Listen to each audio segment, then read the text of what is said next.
अस्सलाम वालेकुम व्यूअर, यह है डॉक्टर फॉक और मैं हूं मोहम्मद उवैस मिठानी। आज हम बात करेंगे एक्सेल में इस वीडियो पे पिवट टेबल पे। पिवट टेबल क्या होता है, इसको किस तरह इस्तेमाल किया जाता है और उसके क्या क्या फंक्शन होते हैं, इस वीडियो में हम कंप्लीट ट्यूटोरियल देंगे। आइए देखते हैं इसमें पिवट टेबल में आज हम क्या क्या करेंगे।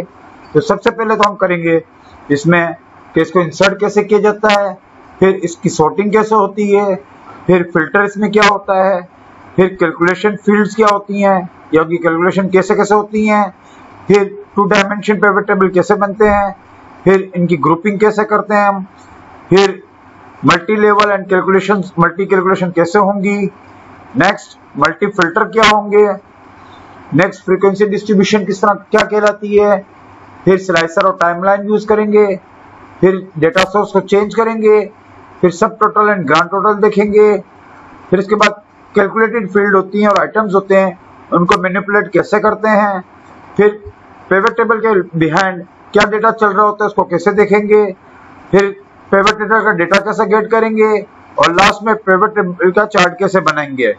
तो व्यूअर अपनी वीडियो स्टार्ट करते हैं और देखते हैं पिवट टेबल किस तरह काम करेगा। Let's start.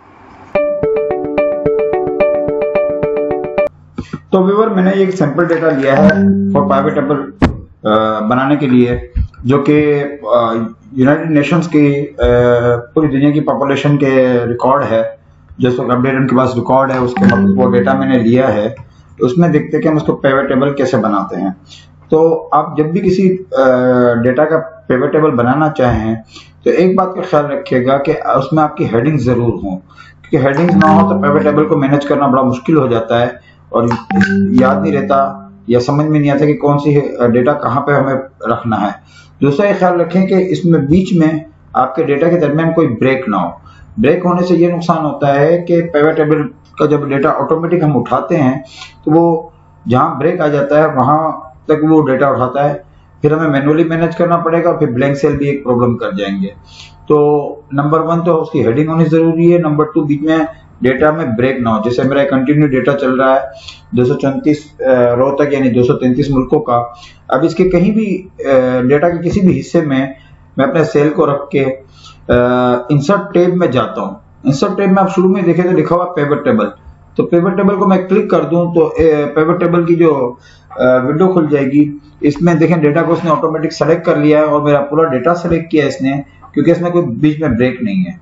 अगर आपको पूरा डेटा सेलेक्ट ना भी करे तो ये कोने पे जो तीर का निशान है फर्स्ट बॉक्स में, इसको क्लिक करें और मैनुअली आप डेटा को सेलेक्ट कर लें।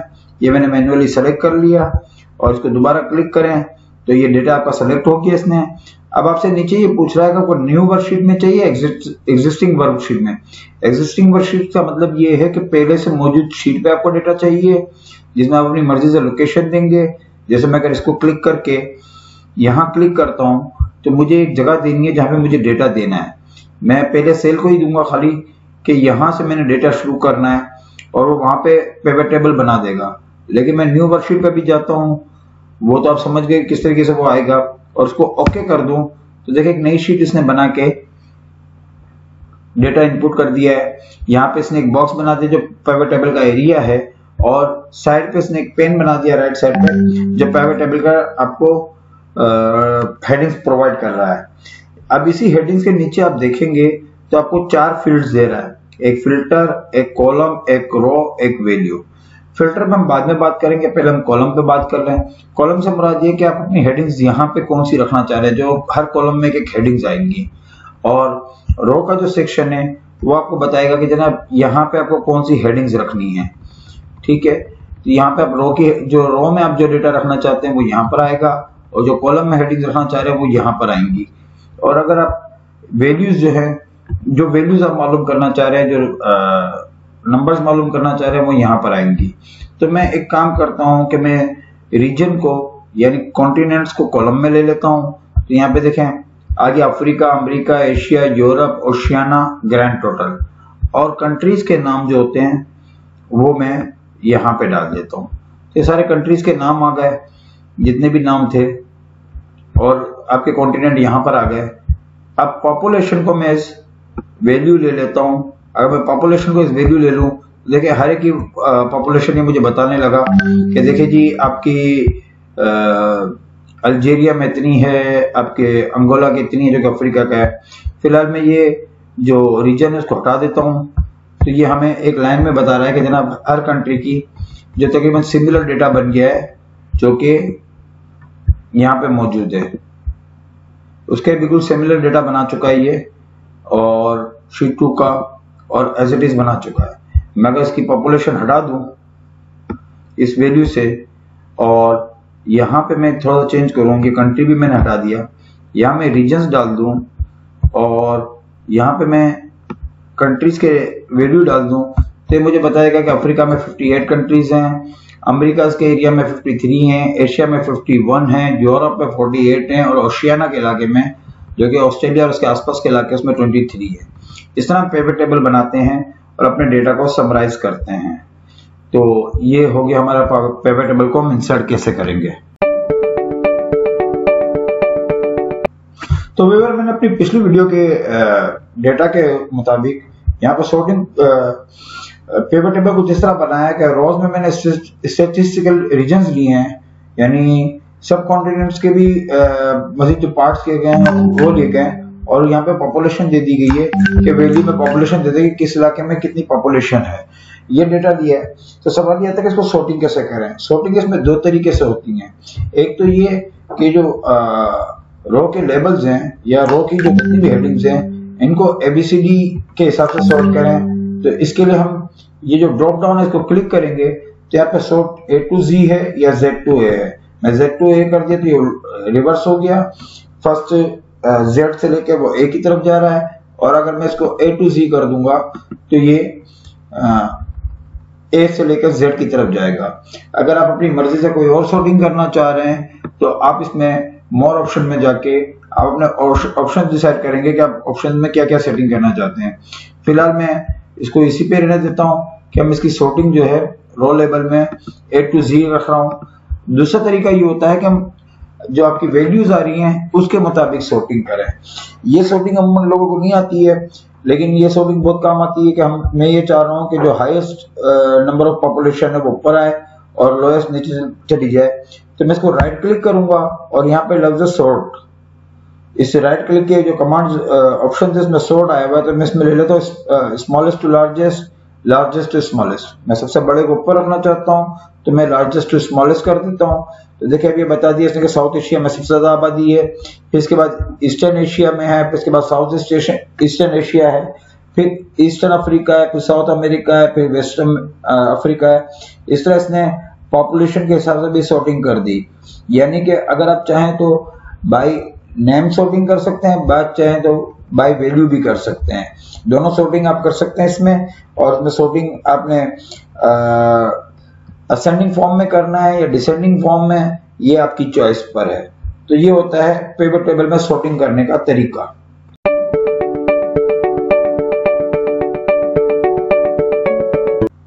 तो अगर हम इस डेटा को देखें तो इसमें जो जो रीजन है या जो जो स्टैटिस्टिकल रीजन्स हैं उनकी ये टोटल पॉपुलेशंस बता रहा है हमें सम ऑफ पॉपुलेशन ना चाहिए हो, अगर डेटा किसी और तरीके से चाहिए हो तो हम इसको क्या करेंगे। तो आप डेटा में कहीं भी सेलेक्ट करें, इसको राइट क्लिक करें और यहाँ पे देखिए, यहाँ पे आपको लिखा है वैल्यू फील्ड सेटिंग, नीचे से 3rd नंबर पे है। राइट क्लिक करने के बाद इसको क्लिक करें तो ये आपसे पूछेगा आपको क्या क्या चाहिए। आप सम कर सकते हैं, आप काउंट कर सकते हैं, आप एवरेज निकाल सकते हैं। यहाँ पे टोटल जितने भी ममालिक है उनकी एवरेज क्या है, मैक्सिमम वहां पे क्या नंबर आ रहा है, मिनिमम क्या आ रहा है। प्रोडक्ट तो यहाँ पे हो नहीं सकता, मल्टीप्लिकेशन है। काउंट नंबर्स हो गए, ठीक है, इस वेरिएशन हो गई। तो हम इसमें मुख्तलिफ किस्म की कैलकुलेशन इस्तेमाल कर सकते हैं। मैं इसी दोबारा क्लिक करता हूँ, मैं बजाय इसमें सम के मैं एवरेज काउंट मालूम करता हूँ कि यहाँ पे कितने कंट्री हैं। तो देखिए कैरिबियन के इलाके में 26 हैं, ठीक है, ईस्टर्न अफ्रीका में 20 हैं, वेस्टर्न एशिया में 18 हैं, वेस्टर्न अफ्रीका में 17 हैं। इस तरह देखिए ये नंबर वाइज इसने सॉर्ट किए हुए हैं, और सॉर्टिंग इसलिए इसकी हुई हुई है कि मैं ऑलरेडी इसको कहा हुआ है कि मैंने हाईएस्ट टू लोएस्ट में सॉर्टिंग करनी है, यानी कि हाईएस्ट वैल्यू को ऊपर रखना है। ये पहली वीडियो में मैंने की थी, तो वो उसी सेटिंग को इस्तेमाल करते हुए इसने हमें इलाके बता दिए कि सबसे हाईएस्ट में कैरिबियन का इलाका है जहाँ पे 26 मुल्क के हैं, ईस्टर्न अफ्रीका में 20 हैं।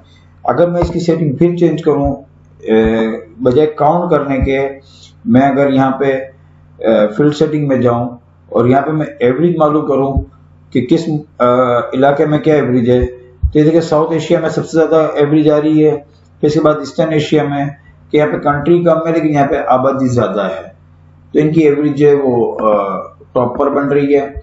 मैं फिर इसको चेंज करूं और मैं इसकी फील्ड सेटिंग में जाके मैं मैक्सिमम वैल्यू मालूम करना चाहूँ तो मुझे बताएगा कि हाईएस्ट वहां पे क्या वैल्यू आ रही है। इस तरह काउंट नंबर, चूंकि यहाँ पे नंबर्स ही चल रहे हैं तो इक्वली वही आएगा। मैक्सिमम में ले लेता हूँ तो ये मुझे बता रहा है कि जनाब ईस्टर्न एशिया का सबसे मैक्सिमम आबादी वाला इलाका है जहाँ पे कोई कंट्री सबसे ज्यादा है। साउथ एशिया दूसरे नंबर पे, ईस्टर्न एशिया की बात करें तो चाइना वहां पे है जो पूरी दुनिया में टॉप पर है। साउथ एशिया में इंडिया है जो सेकंड नंबर पे है, फिर इसके बाद नॉर्थ अमेरिका है जिसमें यूएसए है, फिर इसके बाद साउथ ईस्टर्न एशिया के इलाका में आ जाता है। इस तरह टोटली हमें बताता जा रहा है कि जनाब किस इलाके में या किस रीजन में सबसे हाईएस्ट कंट्री कौन सा है। तो इस तरह हम इसकी जो है क्या कहते हैं फील्ड्स को चेंज कर सकते हैं। मैं दोबारा इसकी वैल्यूज पे चला जाता हूं और वही सब में चला जाता हूं जो पहले रखी हुई थी।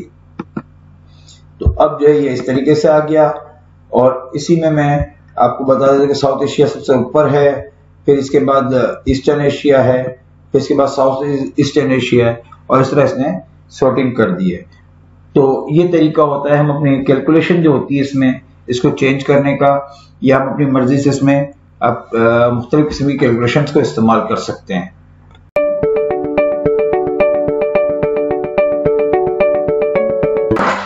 तो व्यूअर डिफरेंट कैलकुलेशंस फील्ड्स के बाद अब हम करते हैं इसमें 2 डायमेंशन या 2D pivot table. 2 dimension pivot table मैंने शुरू में भी थोड़ा सा बनाया था, लेकिन इसको प्रॉपर्ली इस्तेमाल करते हैं और उसके क्या बेनिफिट्स होते हैं वो देखते हैं। मैं रॉ में सारे रीजन्स ले लेता हूं जो हमारे कॉन्टिनेंट्स हैं, और स्टैटिस्टिकल रीजन में कॉलम्स में डाल देता हूं जो कि हमारे सब रीजन्स हैं। तो हमारे पास आ जाता है जनाब अब ये आपके कॉन्टिनेंट्स आ गए जो कि अफ्रीका, अमेरिका, एशिया, यूरोप और ओशियाना है। और फिर इसके ऊपर देखें इनको बना रहा है कि साउथ एशिया है पहले, फिर ईस्टर्न एशिया है, फिर ये जो स्टाइल होता है इनको हम 3D कॉलम कहते हैं, सॉरी 2D पिवट टेबल कहते हैं।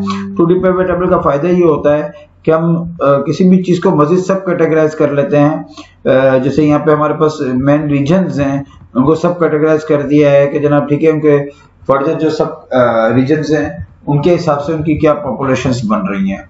तो इस तरह ये कॉलम वाइज भी और रो वाइज भी डेटा आपका सॉर्ट हो जाता है। यहाँ पे कॉलम बहुत ज्यादा है इसलिए मैं रीजन को थोड़ा सा चेंज कर लेता हूँ, कॉलम्स यहाँ ले आता हूँ और रोज को यहाँ ले आता हूँ। तो अब आप देखें कि इस तरह आपका डेटा बन गया कि सदर्न एशिया जो कि एशिया का एक पार्ट है, इसकी ये पॉपुलेशन है। ईस्टर्न एशिया ये भी एशिया का पार्ट है, फिर साउथ ईस्टर्न एशिया है, फिर इसके बाद ईस्टर्न अफ्रीका है जो कि अफ्रीका का पार्ट है। इस तरह से हमें 2 कैटेगराइज कर दी हैं कि एक हमारे पास ये कैटेगरी आ गई है जो कॉलम में बनी हुई है, और दूसरी कैटेगरी हमारी लेबल रो में बनी है। ये रो और कॉलम के आपस की कॉम्बिनेशन से हमें पोजीशन बता रहा है कि जनाब इस तरीके से ये इसका डेटा है। तो इसको हम 2D पिवट टेबल कहते हैं या 2 डायमेंशन, यानी कि रो और कॉलम दोनों डायमेंशन में ये पिवट टेबल चल रहा होता है, तो इसको हम 2D कहते हैं। फिर नेक्स्ट हमारा जो सेक्शन है वो ग्रुपिंग के ऊपर है कि हम अपने डेटा को अगर चाहें तो मुख्तलिफ किस्म के ग्रुप्स में भी तकसीम कर सकते हैं। यहाँ पे मैंने कंट्रीज के नाम लिए हुए हैं और इनकी पॉपुलेशन ली हुई है वैल्यूज में। इन कंट्रीज के नाम को A to Z सॉर्ट किया हुआ है।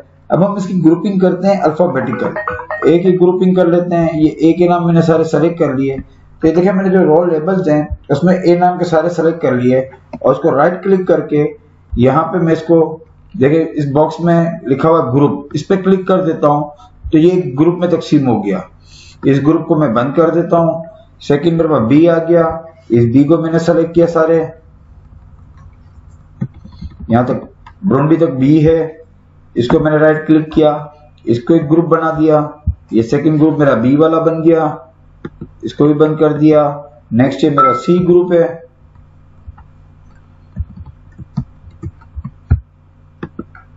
इसको मैंने सेलेक्ट किया और इसको मैंने ग्रुप बना लिया एक। इस तरह हम चाहें तो हम अपने नामों को या अपने डेटा को किसी भी किस्म की ग्रुपिंग कर सकते हैं। जो जो आप सिलेक्शन करते जाएंगे वो ग्रुप एक बनता जाएगा। अब हमें पता चला है ग्रुप 1 में ये पॉपुलेशन है, ग्रुप 2 में ये पॉपुलेशन है, ग्रुप 3 में ये पॉपुलेशन है और सो ऑन, इसको Z तक ग्रुप बना सकते हैं आप चाहें तो कि पॉपुलेशन के हिसाब से भी ग्रुपिंग कर सकते हैं कि आप किस तरह की पॉपुलेशन को किस ग्रुप में रखना चाहते हैं। मिसाल के तौर पे मैं इस डेटा को थोड़ा चेंज करता हूँ, कंट्रीज मैंने यहाँ से हटा दिए हैं और इनको वैल्यू में ले गया हूँ और पॉपुलेशन को मैं यहाँ ले गया हूँ और यहाँ पे मैं कंट्री को बजाय इसके के ये मेरी पॉपुलेशन आ गई है और ये number of count of countries आ गए हैं। मैं इनको लेबल दे देता हूँ लार्जेस्ट टू स्मॉलेस्ट, तो चूंकि हर एक में एक एक कंट्री है तो ये इसने एक एक लिया हुआ है। अब मैं अपने हिसाब से सोचता हूँ कि जनाब मुझे कहाँ तक की आबादी को एक ग्रुप में लेना है, एक पॉपुलेशन में लेना है। मैं ये वाली फिगर जो है उसको एक ग्रुप बना लेता हूँ, ये ग्रुप बन गया, ठीक है। सेकंड ग्रुप जो है मैं 2 से नीचे जितने भी उनको ले लेता हूँ लेकिन विद इन 1, तो ये मैंने एक ग्रुप बना लिया। नेक्स्ट जो है मैं वो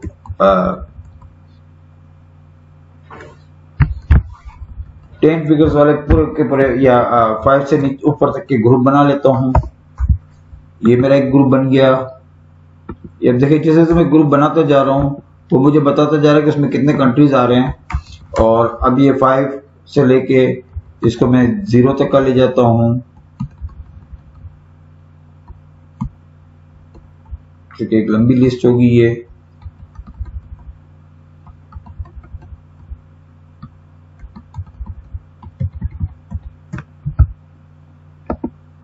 ये वो ग्रुप है जो जिनकी पॉपुलेशन जो है वो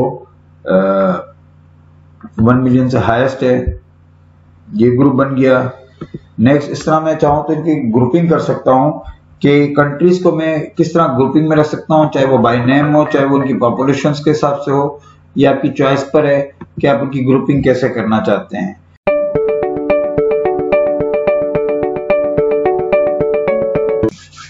तो व्यूअर अब हम बात करते हैं मल्टी लेवल कैलकुलेशन की। मल्टी लेवल कैलकुलेशन से मुराद ये है कि हमें किसी भी इसमें कॉलम में जो डेटा है वो डिफरेंट मुख्तलिफ कैलकुलेशंस दे। जैसे यहाँ पे सम ऑफ पॉपुलेशंस तो दे रहा है वो, साथ में हमें एक और कैलकुलेशन भी चाहिए हो जो हम इसको दो तरीके से देखना चाहें, तो मैं एक काम करता हूँ कि इसी पॉपुलेशन को दोबारा जो है यहाँ पे डाल देता हूँ। अभी तक यहाँ पे 2 सम ऑफ पॉपुलेशन के कॉलम्स आ गए हैं और दोनों सेम है और इसकी जो वैल्यू है मैं चाहे तो यहाँ से राइट क्लिक करके इसकी व्यू फील्ड सेटिंग चेंज कर दूं या फिर यहाँ पे जाके इसको राइट क्लिक करके मैं इसकी वैल्यू फील्ड सेटिंग को चेंज करता हूं और यहाँ पे मैं एक काम करता हूं कि मैं इसकी एवरेज मालूम कर लेता हूं। एवरेज मालूम करने के अलावा मैं चाहूँ तो इसकी यहाँ पे परसेंटेज भी मालूम कर सकता हूँ, तो मैं इसकी अपनी कैलकुलेशन भी कर सकता हूँ परसेंटेज मालूम करके, मैं इसकी एवरेज भी मालूम कर सकता हूँ, या अगर हमने ग्रुपिंग की है तो हम इसकी काउंटिंग भी कर सकते हैं कि यहाँ पे कितनी काउंटिंग आ रही है। या मैं मिसाल ले लेता हूँ, मैं यहाँ पे कंट्री को हटा देता हूँ और यहाँ पे रीजन डाल देता हूँ। तो रीजन में मेरे पास देखिए 2 फिगर्स दे रहा है एक ही जैसी, एक सम ऑफ पॉपुलेशन और एक अगेन सम ऑफ पॉपुलेशन। तो मेरी पहली वाली जो पोजीशन है इसकी फील्ड को चेंज करके इसको मैं काउंटिंग में कर लेता हूँ, तो ये बता देगा कि जनाब काउंट ऑफ पॉपुलेशन यानी कि टोटल कंट्रीज 58 है और ये आबादी है। अमेरिकाज में 53 कंट्रीज हैं और ये इसकी पॉपुलेशन है। एशिया में 51 कंट्रीज है, इसकी ये पॉपुलेशन है। यूरोप के ये पोजीशन है और ओशियाना की ये पोजीशन है। और इसी तरह मैं चाहूँ तो मैं अपने जिस भी लेवल पे चाहूँ उसको सॉर्टिंग कर सकता हूँ। मैं लार्जेस्ट टू स्मॉलेस्ट इसको ले लूँ तो एशिया आ गया, और अगर मैं लार्जेस्ट टू स्मॉलेस्ट इसको ले लूँ तो ये इसके हिसाब से सॉर्ट हो गया कि अफ्रीका सबसे टॉप पर चला गया। तो देन इसमें आप ये कि मुख्तलिफ लेवल्स की भी आप इसमें कैलकुलेशंस कर सकते हैं या इसकी एवरेज निकाल सकते हैं मुख्तलिफ चीज़ों की। अब यहाँ पे मैं चेक कर लूँ कि अगर मैं काउंट ऑफ पॉपुलेशन की जगह एवरेज मालूम कर लूँ तो ये मुझे कैलकुलेशन दिखा देगा कि यहाँ पे पर कंट्री एवरेज ये है जबकि टोटल एवरेज ये है। अफ्रीका में पर कंट्री एवरेज ये पॉपुलेशन है और टोटल ये पॉपुलेशन है। इस तरीके से हम मुख्तलिफ लेवल्स पे मुख्तलिफ किस्म की कैलकुलेशंस या मुख्तलिफ किस्म का डेटा इनपुट करके हम इसको मजीद एनालाइज कर सकते हैं, उसको मजीद एडवांस लेवल पे ले जा सकते हैं। तो व्यूअर्स, इसको हम कहते हैं मल्टीपल कैलकुलेशंस या मल्टी लेवल डेटा।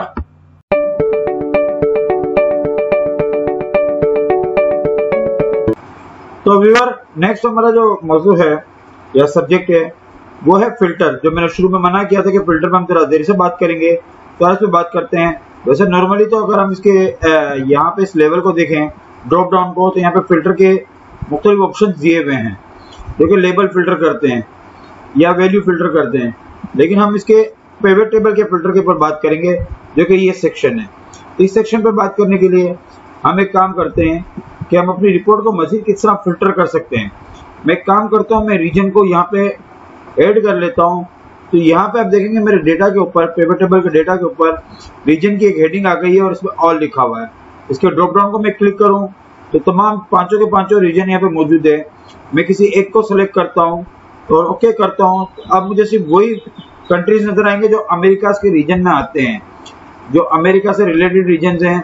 वो सारे रीजन आएंगे जो साउथ अमेरिका और नॉर्थ अमेरिका के पार्ट्स हैं वो आएंगे। मैं अगर चाहूँ कि यूरोप के रीजन देखना चाहूँ तो ये यूरोप के रीजन की कंट्री आ गए जो यूरोप में शुमार होते हैं। तो इस तरह जो हम इसको फिल्टर कर सकते हैं, जबकि रीजन का मैंने अभी सिलेक्शन किया नहीं है बल्कि अलग से फिल्टर डाला तो ये मेरे पास सिलेक्शन हो गई। मैं चाहूँ तो यहाँ पे एक काम और कर सकता हूँ कि मैं मल्टी आइटम सेलेक्ट कर सकता हूँ। यूरोप के साथ मैं एशिया ले लूँ या एशिया के साथ ओशियाना ले लूँ जो ऑस्ट्रेलिया के इलाका है।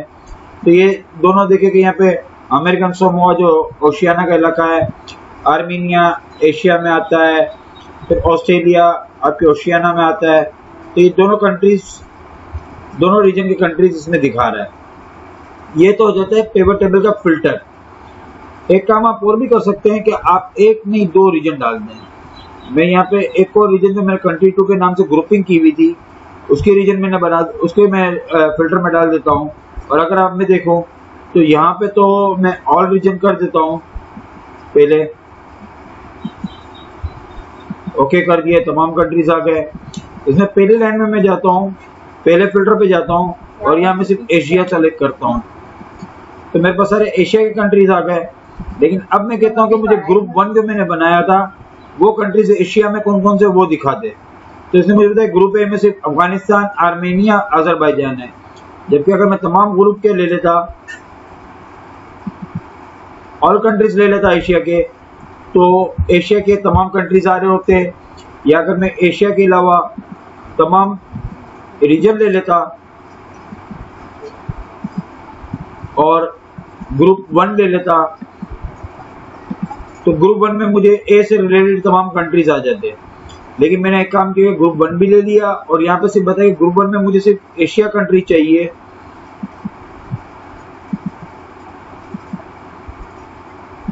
तो इसका कहना है कि एशिया में ए नाम से आने वाले 3 ही कंट्री हैं, अफगानिस्तान, आर्मीनिया, अजरबैजान। तो इस तरह हम मल्टीपल फिल्टर भी इस्तेमाल कर सकते हैं। आप चाहें तो 1, चाहे 2, चाहे 3-4 फिल्टर लगाना चाहें, जिस तरह से अपने डेटा को एनालाइज कर सकते हैं। तो व्यूअर, ये है तरीका फिल्टर और मल्टी फिल्टर का जो कि हम पिवट टेबल में इस्तेमाल करते हैं।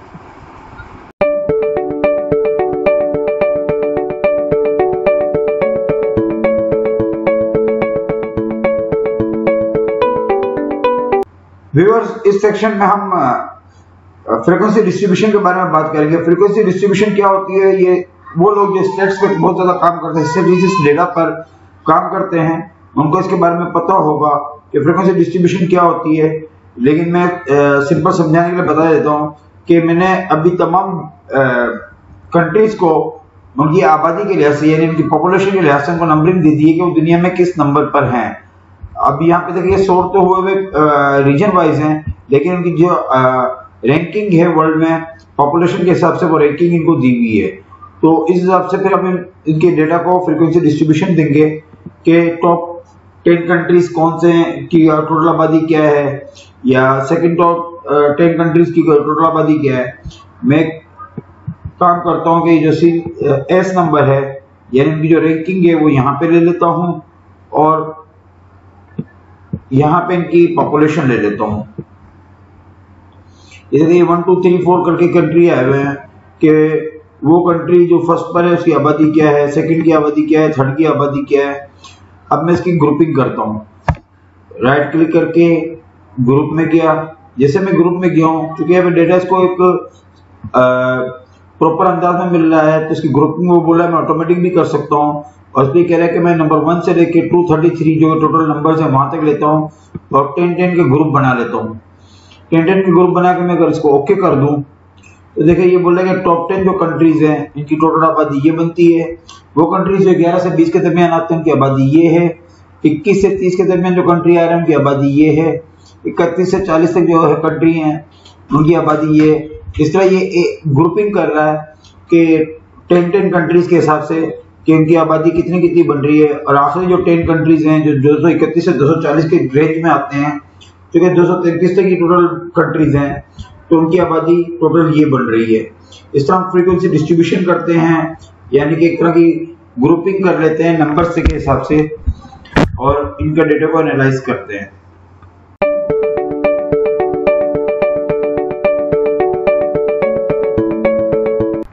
अब हम काम करते हैं स्लाइसर और टाइमलाइन पे।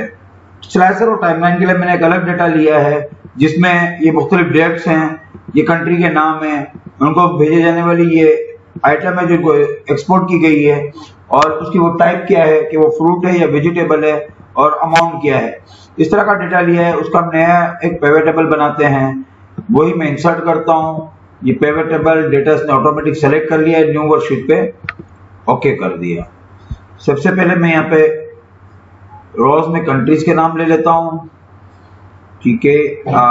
आइटम को मैं कॉलम में ले लेता हूँ और अमाउंट को मैं वैल्यूज में ले लेता हूँ।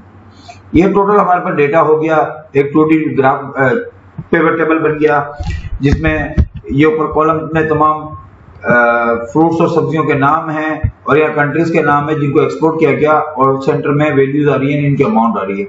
अब यहाँ पे स्लाइसर किस तरह काम करता है, तो जब आप एक पिवट टेबल बनाते हैं तो आपके पास ये पिवट टेबल के दो टूल्स खुल जाते हैं, एक डिजाइन एक एनालिसिस में जब आप जाएंगे तो यहाँ पे फिल्टर में आपके पास इंसर्ट स्लाइसर है, इंसर्ट टाइमलाइन है।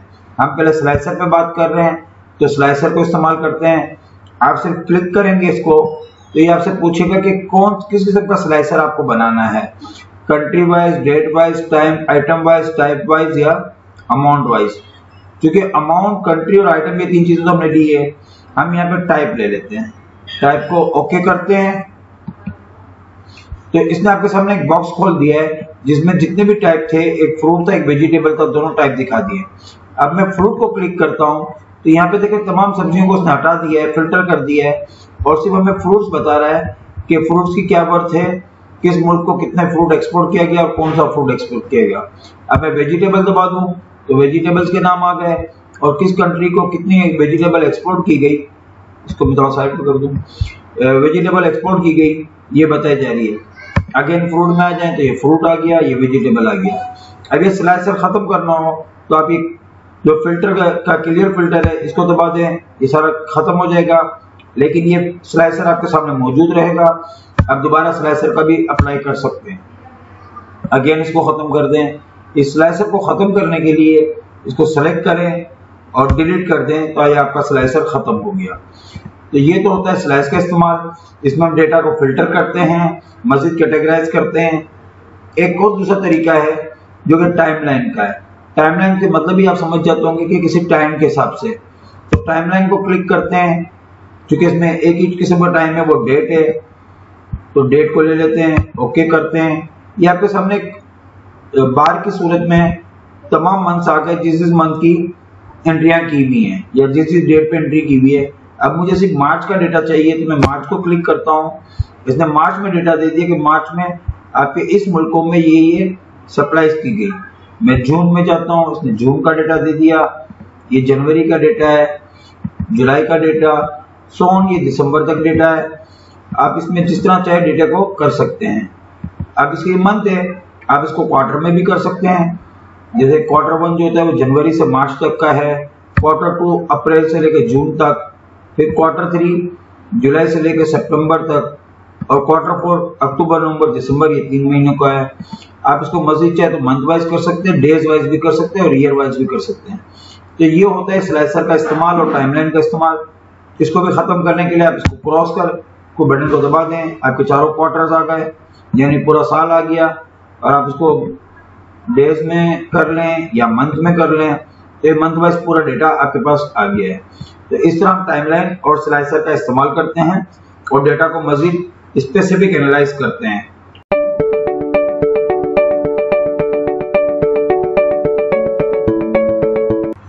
व्यूअर एक बात का हमेशा ख्याल रखिएगा कि ये से आप पिवट टेबल की एक खराबी भी कह सकते हैं या एक खूबी भी कह सकते हैं कि इसका डेटा जो है वो ऑटो रिफ्रेश नहीं होता।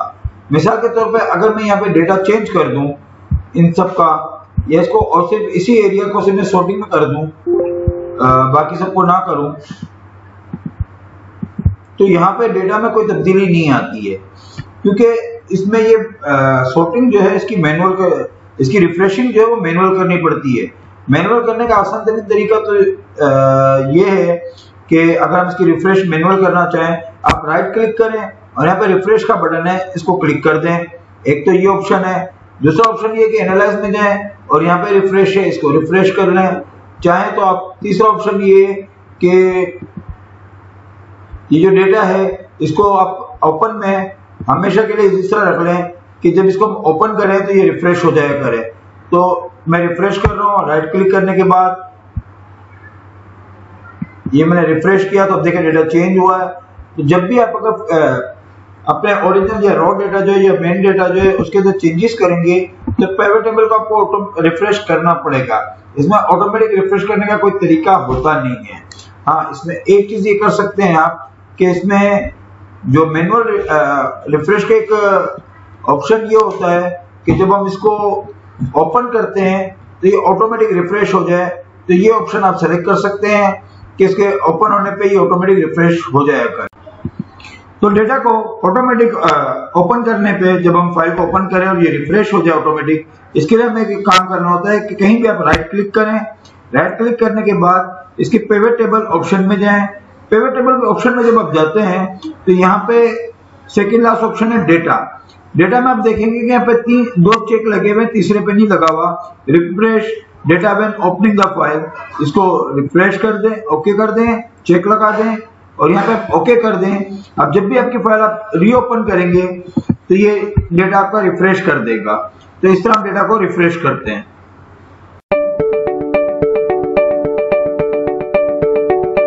व्यूअर, जिस तरह डेटा को रिफ्रेश करना हमें मैनुअली करना पड़ता है, इसमें ऑटोमेटिक कोई सिस्टम नहीं है रिफ्रेश करने का। इसी तरह डेटा में एक प्रॉब्लम ये भी है कि अगर हम डेटा में इजाफा करते हैं या कुछ कमी करते हैं तो ये भी ऑटोमेटिक नहीं हो सकता।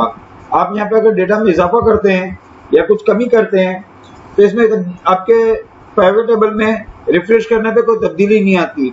मिसाल के तौर पे यहाँ पे मैं एक और एंट्री ले लेता हूँ और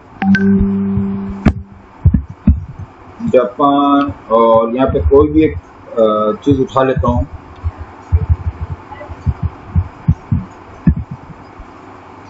और चूंकि ऑरेंज फ्रूट ही है और कोई भी अमाउंट डाल देता हूँ।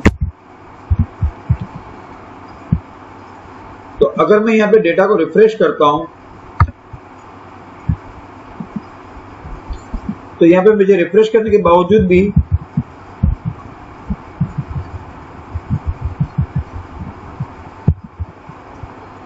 जापान पे ऑरेंज हमें 3329 नजर आ रहा है, जबकि अगर जापान पे यहाँ पे ऑरेंज देखें हम,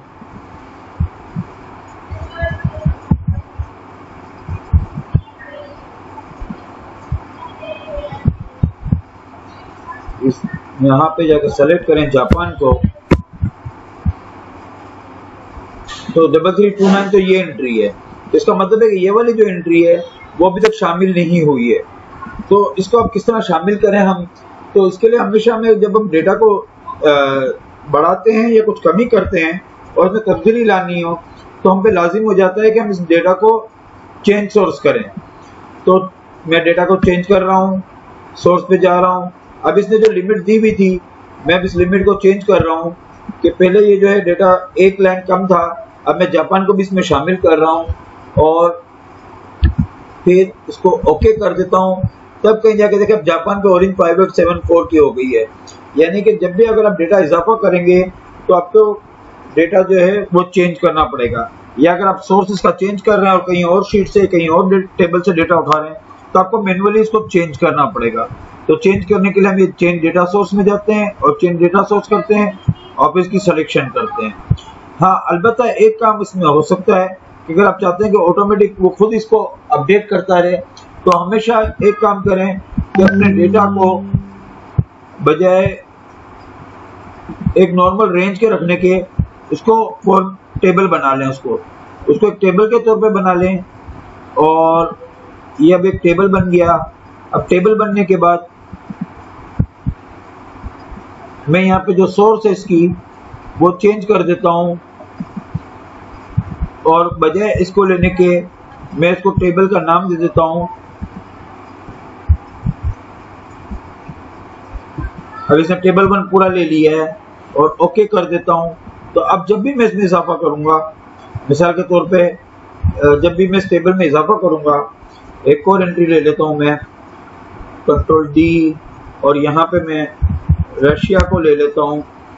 पहले हम देख लेते हैं रशिया पे क्या पोजीशन है, और रशिया पे मैं लीची ले आता हूँ जो कि एक फ्रूट है। या अमाउंट बढ़ाने से पहले मैं देख लूँ इसको कि रशिया में लीची की क्या पोजीशन है। तो रशिया पे लीची इस वक्त 99980 है और मैं यहाँ पे रशिया पे लीची बढ़ा के सिर्फ 20 भी कर लूं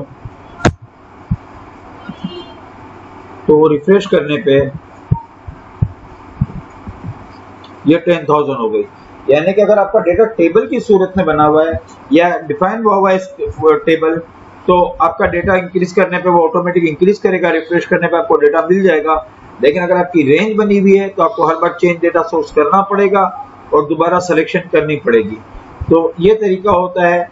अगर हम अपने डेटा को चेंज करना चाहें तो इस तरीके से करते हैं, और अगर हमें अपना डेटा यहीं पे इंक्रीज या डिक्रीज करना है तो हमें अपना टेबल जो है वो हमारा जो डेटा होता है उसको इस फॉर्मेट टेबल किसी भी तरह की डिजाइन में सेलेक्ट करके टेबल बनाना पड़ता है जो उसका नाम होता है।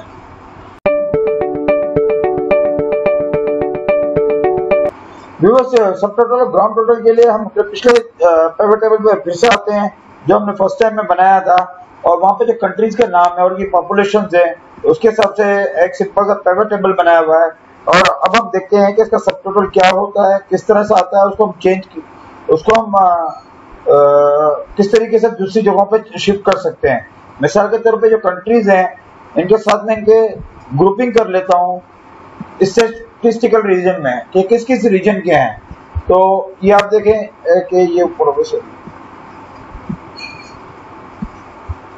की तरफ मैंने रीजन कर दिए, नीचे कंट्री कर दिए। तो देखिए ऑस्ट्रेलिया न्यूजीलैंड के रीजन में 2 आ रहे हैं, कैरिबियन इलाके में ये कंट्रीज आ रहे हैं सारे, सेंट्रल अमेरिका में ये कंट्रीज आ रहे हैं, सेंट्रल एशिया के ये कंट्रीज हैं, ईस्टर्न अफ्रीका में ये कंट्रीज हैं। इस तरह की ग्रुपिंग हो गई है। लेकिन हर ग्रुपिंग के आप स्टार्ट में देखें यहाँ पे इनका एक सब टोटल आया हुआ जो ऊपर है। उसूलन खासकर हमारे यहाँ पे सब टोटल जो ऊपर नहीं नीचे पसंद किया जाता है कि एंड में सब टोटल हो। तो इसको हम यूं कर सकते हैं कि हम इसके डिजाइन में जाते हैं और डिजाइन में देखते हैं यहाँ पे सबसे पहले लिखा हो सब टोटल, उसको क्लिक करें। सबसे पहला ऑप्शन है कि दोनों शो सब टोटल, इसको क्लिक कर देंगे आपको सब टोटल नजर ही नहीं आएगा। अगर आप देखना चाहते हैं तो पहला ऑप्शन है कि इसको ग्रुप के शुरू बॉटम में दिखाया जाए कि ये ग्रुप का नाम आ गया, फिर इसके बाद कंट्रीज आ गए, फिर इसका सब टोटल आ गया। अगर आप चाहते हैं कि नहीं आपको ऊपर ही नजर आए तो ये ऊपर आ गया। तो ये होता है सब टोटल का इस्तेमाल। अब आते हैं ग्रांड टोटल पे। ग्रांड टोटल से पहले हम एक काम कर लेते हैं कि हम इसको थोड़ा सा चेंज करते हैं कि यहाँ पे स्टेटिस्टिकल रीजन रहने देते हैं, लेकिन कॉलम की साइड पे रीजन को ले आते हैं ताकि ये दो मुख्तलिफ तरीके का हमें डेटा 2D डेटा नजर आए। अब यहाँ पे हम आते हैं इसके डिजाइन में। इसके डिजाइन में अगर आप ग्रांड टोटल्स को देखेंगे तो ऑफ रोज एंड कॉलम इसको आप क्लिक करेंगे तो देखिए वो आपकी जो इस साइड पे जो टोटल आना चाहिए यानी तमाम रोज का टोटल आना चाहिए वो इसने हटा दिया है, बिल्कुल गायब कर दिया है। आप अगर इसको दोबारा जाएं, आप ऑन कर दें तो ये ऑन हो गया, आपके यहाँ पे भी डेटा नजर आ रहा है। अगर आप इसको ऑफ कर देते हैं तो ये नीचे वाला डेटा भी आपको नजर नहीं आएगा, यानी कि वो तमाम किस्म के ग्रैंड टोटल हटा देता है। अब ग्रैंड टोटल में ऑन कर देते हैं। अब इसमें दो ऑप्शन मजीद दे रहा है कि ऑन फॉर रोज ओनली। अगर आप इसको क्लिक करेंगे तो आपको कॉलम वाला डेटा जो है वो उसका टोटल वो हटा देगा, यानी कि नीचे जो टोटल आ रहे हैं वो हटा दिए इसने, सिर्फ साइड पे जो टोटल है वो बता रहा है हर लाइन के साथ।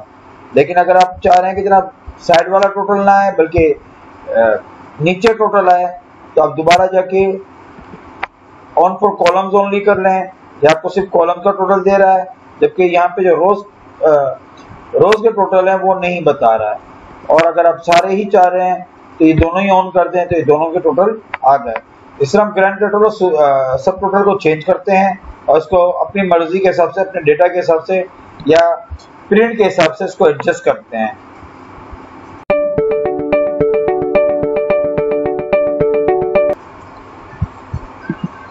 पावर टेबल का सबसे इंटरेस्टिंग फंक्शन जो मुझे सबसे ज्यादा पसंद है वो है उसकी जो डेटा होता है उसको अपनी मर्जी से कैलकुलेट करना। उसकी मर्जी से उसमें मजीद हम एडिशनल चीजें ऐड कर सकते हैं। आए उनको कैलकुलेट कैसे करते हैं, मैं इसमें अपनी मर्जी का एक फार्मूला ऐड करता हूँ और वो किस तरह काम करता है। यहाँ पे देखिए मैं डेटा के अंदर रहते हुए, जो पावर टेबल है उसके डेटा के अंदर रहते हुए एनालाइज में जाता हूँ और यहाँ पर कैलकुलेशंस के ग्रुप में यहाँ पे फील्ड आइटम्स एंड सेट्स है। यहाँ पे मैं जाके मैं कैलकुलेटेड फील्ड करता हूँ। कैलकुलेटेड फील्ड करने में ये मुझसे पूछ रहा है कि मैंने जो फील्ड करनी है कैलकुलेट उसका नाम क्या रखना है, यानी अपनी मर्जी से जो कैलकुलेशन लगानी है उस कैलकुलेशन का नाम क्या रखना है।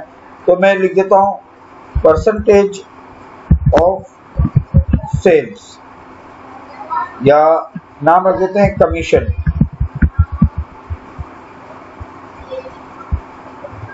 कि हम इस पे कितना % कमीशन देंगे। अब ये मैं अमाउंट को सेलेक्ट करता हूं, यहां पे मैं लिखता हूं इज इक्वल टू इफ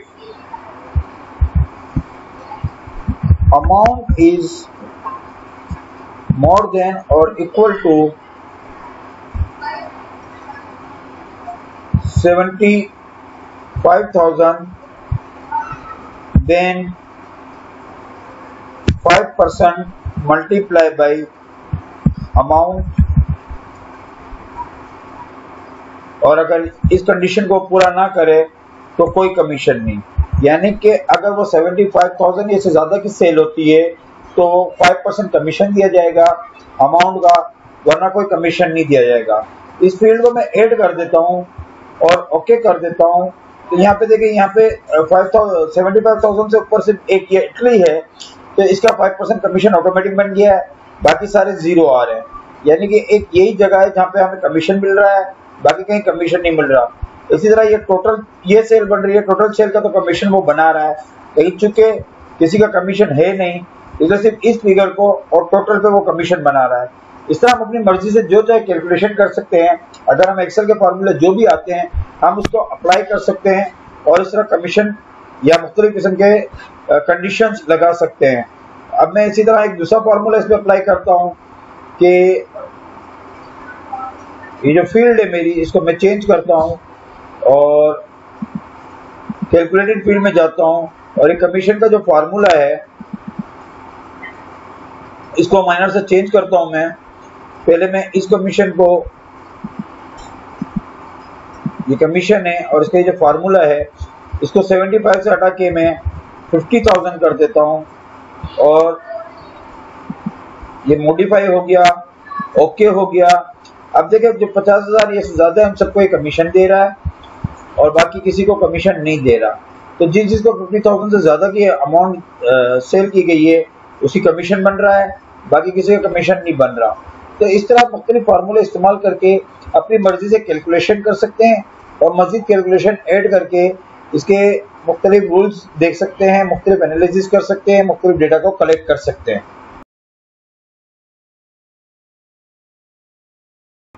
तो व्यूअर इतना कुछ काम करने के बाद अगर आपसे कोई प्राइवेट टेबल में ये चाहे, जैसे आपका बॉस आपसे ये कहता है कि अभी जो एक्सपोर्ट हुई है इसमें किसी एक मुल्क की जो पूरी डिटेल हमें पता चल जाए कि पूरी मुल्क की डिटेल, इस मुल्क के साथ क्या ट्रांजैक्शन हुई है, क्या कुछ हुआ है, उसकी डिटेल आपको सिर्फ सिंगल इसी की चाहिए हो, तो आप उसको कैसे हासिल कर सकते हैं। उसका बड़ा सिंपल सा आसान तरीका है कि आपको मिसाल के तौर पे इस वक्त ईरान की पोजीशन है, ईरान की आपको डिटेल चाहिए, तो आपने सिर्फ इसको डबल क्लिक कर देना है। डबल क्लिक करने के बाद ये आपसे पूछेगा आपको शॉर्ट डिटेल में क्या चाहिए, तो आप जो भी डिटेल चाहिए आपको उसकी, आप उसको क्लिक करें, ओके करें। यहाँ आपको उसकी डिटेल मिल जाएगी कि ईरान की क्या क्या डिटेल्स हैं, क्या अमाउंट है, क्योंकि मैंने अमाउंट मांगी इसलिए वो अमाउंट आ गई, ये सब की डिटेल आ गई। लेकिन अगर आप किसी डेटा को निकालना चाहते हैं अलग, तो उस अमाउंट को आप, यहाँ पे मैं इसको डबल क्लिक कर रहा हूँ तो देखिए इसका अमाउंट आ गई, हमारे पास पूरी डिटेल आ गई।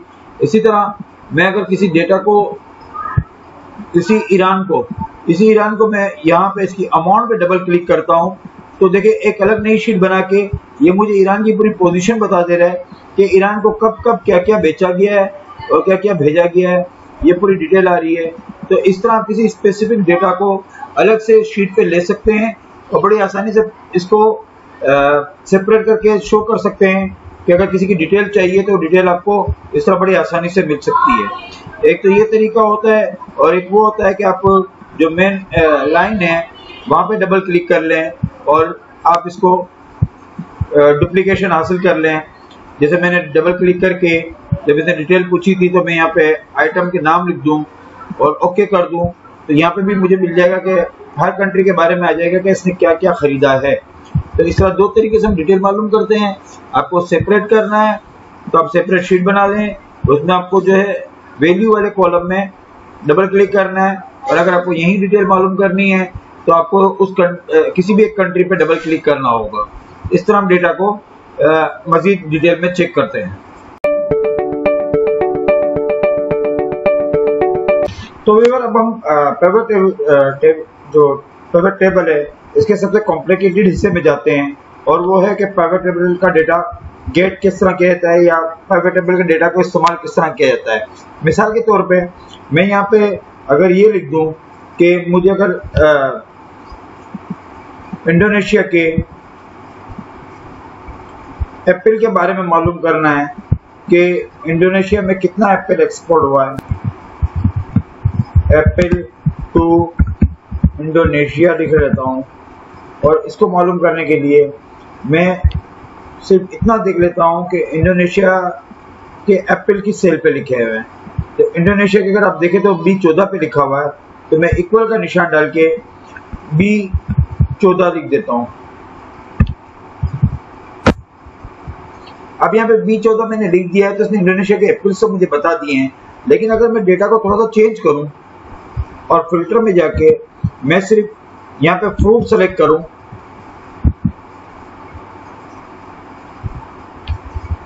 तो यहाँ पे इंडोनेशिया पे एप्पल 4805 बता रहा है, जबकि इंडोनेशिया पे एप्पल 4805 भी है। लेकिन अगर मैं यहाँ पे फ्रूट को हटा के मैं यहाँ पे वेजिटेबल कर दूं तो यहाँ पे प्रॉब्लम ये होगी कि यहाँ पे ये इंडोनेशिया को 0 बताएगा। इसकी वजह ये होती है कि पिवट टेबल में ये चीज होती है कि जब हम इसके डेटा रिट्रीव करते हैं तो वो सिर्फ वो चीजें दिखाएगा जो विजिबल होती हैं। तो अगर आपको कोई स्पेशल डेटा चाहिए हो इसमें से या कोई डेटा अलग से चाहिए हो तो आपको वो डेटा यहाँ पे विजिबल होना चाहिए। विजिबल होगा तो वो डेटा नजर आएगा, वरना वो डेटा नजर नहीं आएगा। अब इसी तरह एक मिसाल लेते हैं कि हमें डेटा चेंज करना हो यहाँ पे, तो हम क्या बार बार सेल रेफरेंस चेंज करें। तो इसका एक आसान तरीका बताता हूँ मैं कि मैं यहाँ पे लिख देता हूँ कंट्री का नाम यहाँ लिख देता हूँ आइटम जो भी है और रिजल्ट यहाँ लिख देता हूँ। अब यहाँ पे मैं एक चीज करता हूँ कि मैं एक फार्मूला इस्तेमाल करता हूँ।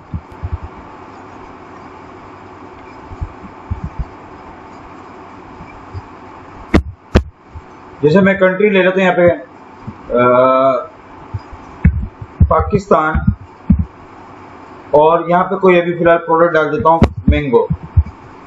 अब इसको हम चेक करें या अपनी मर्जी से डेटा किस तरह चेंज करें, तो मैं सबसे पहले इस इक्वल टू का निशान देके मैं सेलेक्ट करूंगा इस रॉ लेबल को, सॉरी मैं लिखूंगा गेट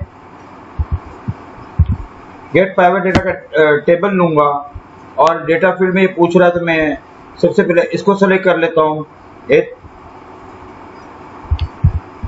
इन्वर्टेड कोमा में मैं लिख देता हूँ amount inverted comma close comma A3, और इसको फिक्स कर देता हूँ क्योंकि मेरी सम अमाउंट यहाँ पर है। उसके बाद मैं लिखता हूँ आइटम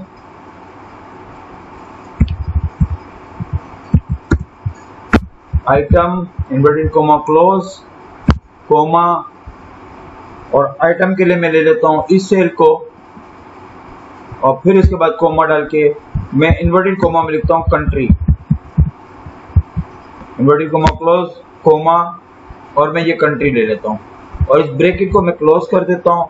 अब मैं एंटर दबाऊंगा तो ये मुझे बता रहा है कि मैंगो पाकिस्तान में कोई भी एक्सपोर्ट नहीं हुआ। चेक कर लेते हैं हम।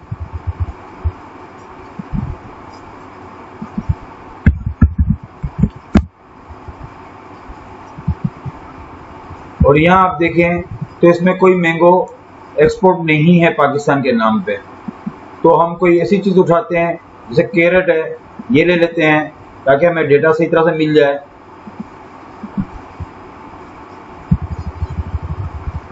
और यहाँ पे कैरोट लिख लेते हैं तो यहाँ उसका जवाब आ गया।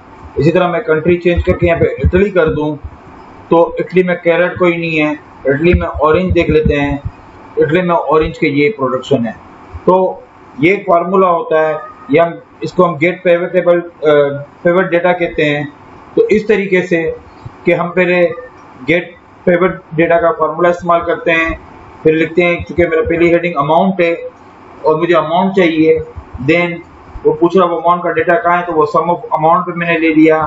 फिर मेरी दूसरी हेडिंग आइटम है जिससे मैंने ऑरेंज ले लिया, तीसरी हेडिंग, और फिर तीसरी हेडिंग मेरी कंट्री है तो कंट्री से मैंने कंट्री के इसको एरिया दे दिया है, जिससे मैं बड़ी आसानी से कोई भी किसी भी मुल्क का डेटा हासिल कर सकता हूँ। तो यूएस से यहाँ पे कोई नहीं है, यूनाइटेड स्टेट है, यहाँ पे ऑरेंज 0 है, यहाँ पे कैरेट ये 2157 है जो कि यहाँ पे ये रहा कैरेट आ रहा है। इस तरीके से हम पिवट टेबल का फार्मूला इस्तेमाल करके इसको यूजफुल बना सकते हैं और अपनी मर्जी का डेटा यहाँ पे रिट्रीव कर सकते हैं। जो हमें कोई खास एक मखसूस एक डेटा चाहिए हो उसको इस्तेमाल कर सकते हैं।